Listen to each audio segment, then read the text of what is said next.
What's up, Berlin? Are you ready for the cutest, most wholesome show of the whole year? This month's table show will feature a selection of paintings and sculptures, just like this one, that I did with my 2-year-old son Elliot. Isn't that cute? If you don't know what the hell a table show is, it's probably the smallest art show in Berlin. 3 meters worth of original artworks displayed on the table at Iragana Studio for one day only. No fancy opening night, no dress code, no intimidating prices, just a bunch of dorks drinking mimosas and hanging at a Sunday art sale. Sounds fun, right? Join us on Sunday, May 21st from 12 to 6 p.m. and meet one of the youngest and hottest underground artists in Berlin. He's so underground that he wants to be paid only in ice cream. Click the link in the description below and check the studio's Instagram. And if you haven't been at the studio before, request the address via DM. I'll see you there.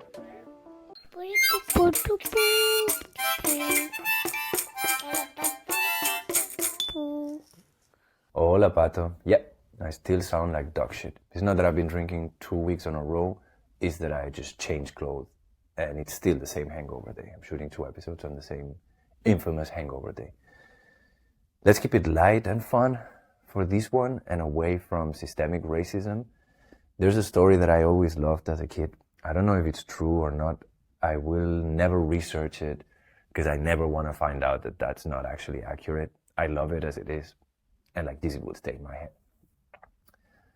There was this painter back in the Spanish Renaissance called El Greco. And I remember seeing paintings of him as a kid. And all the characters had like these really long faces with very straight noses. It looks a little bit like my drawings, but if you would turn them into photographies, because the guy was really good.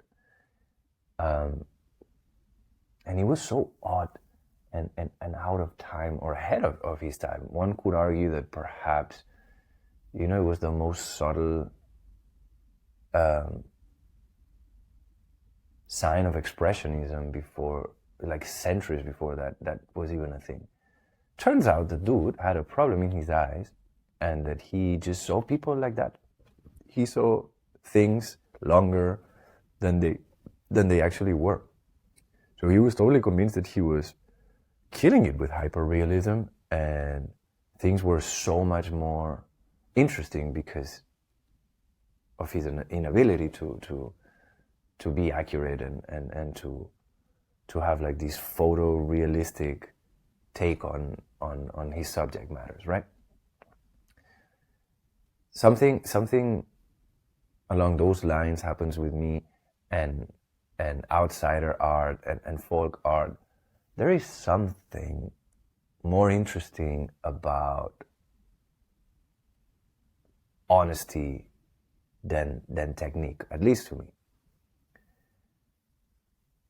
I think for as impressive as it is that someone learned all the technique in the world and then unlearned that technique to become more raw or more in touch with the child in him, or more I don't know, aligned with the ancestral primitivism inside all of us, or whatever, or like the rawness, call it what you will.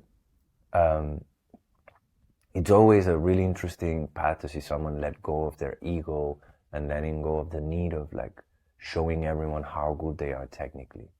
But sometimes it comes across a little bit manufactured, maybe would be a good word. And when you compare that to someone who was genuinely trying to do their best, it's just that their best was not the best. It always has a level of charm and a level of innocence and honesty that I find absolutely captivating. So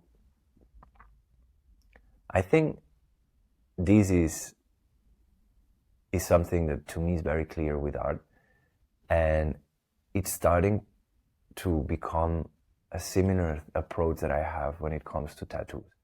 Not so much the ones that I do, but the ones that I appreciate. For as much as I enjoy accomplished tattooers who get rid of their technique to find a more raw approach to line work and feeling and whatnot, there is something really beautiful and interesting to people that are actually trying and they fail miserably because of a lack of technique. It's almost like lightning in a bottle, and they don't even really understand why it works so good from my perspective. Maybe it's because I am a little desensitized because of watching so many tattoos while I curate new folk. But I've really learned to appreciate outsider tattoo, I guess would be the name for it. Okay, familia, no more reading exercises. You know what time it is, I know what time it is. It's donation time. We're of course super thankful if you like, comment, subscribe and share. No complaint there whatsoever.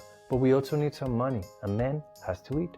That's why we've launched a GoFundMe campaign to collect donations not only for this channel but also to help support my other two projects, New Fob and Hiragana Studio, which are like my babies. And both of them, not one but both of them, are non-profits that support independent tattooers.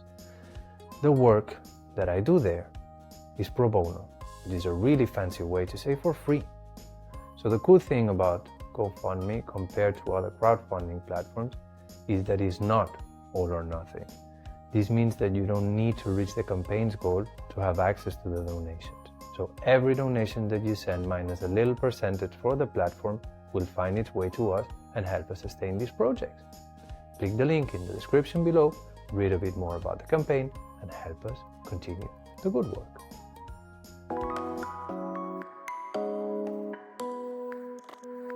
And I know that this is already moving two steps ahead. I'm still trying for certain people within the tattoo industry to accept that it's okay for accomplished tattooers to experiment and try to have controlled errors inside their tattoo practice.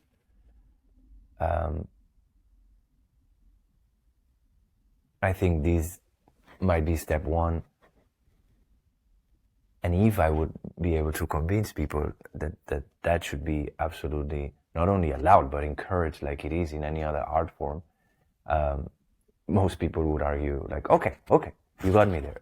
It should be, if we consider tattoo to be also an art discipline, it's okay for tattooers to kind of like mess around, see where the limits are, get out of their comfort zone, maybe even generate errors inside the work and see how they can turn them into something aesthetic.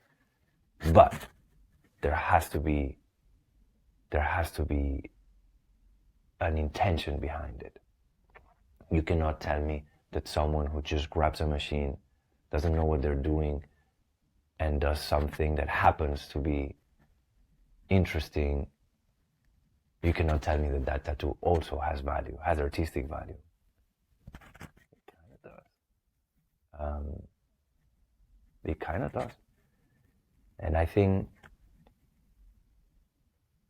I don't want to get into what is art, who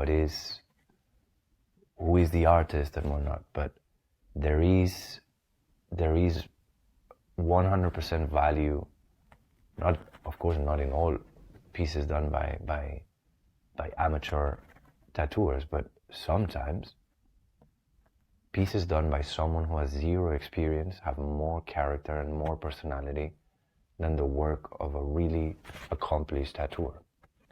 And I know this sounds absolutely insane, but if I move from tattooing to music, I think everyone understands it. How can it be that the early records of some underground bands are way more interesting than the last records? When they become old and technically sound, and there's no struggle, and there's proper equipment and a sound engineer, they lose the soul. With tattoos, it's the same. So I know I know that some people, I can see how serious they are despite a crazy lack of technique. I can tell that they will move forward and try to master the technique, but I cannot help but support and promote their early work, because I feel like maybe as they become better and better technically, they lose a little bit their voice and the rawness that they had at the beginning.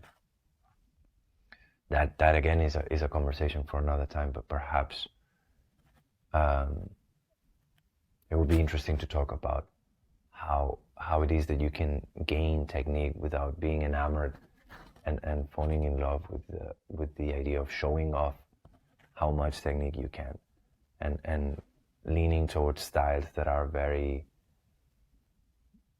technique efficient or technique friendly or whatever, you know, so that you can flex the whole time and show how good you are. I think there's not an absolute answer, but I think it's always like a dance and a back and forth on how to gain enough technique just so that you can move forward and progress and grow without making sure that without losing your artistic goal and your vision and your voice, essentially. I think that's it. I think that's all I got. This will be a short one. Not bad, every now and then, right? Like always, guys, if you are still with me and I did not lose you, the 25 of you, make sure that you like, comment, share, subscribe, and there's a little link in the description that will bring you to the GoFundMe that we've created, where you can throw us a little donation to help us with this project and a couple more, also around tattooing, that have the goal of helping independent tattooers get a little bit more visibility and notoriety. That's it. I'm out of here. I'll see you next week.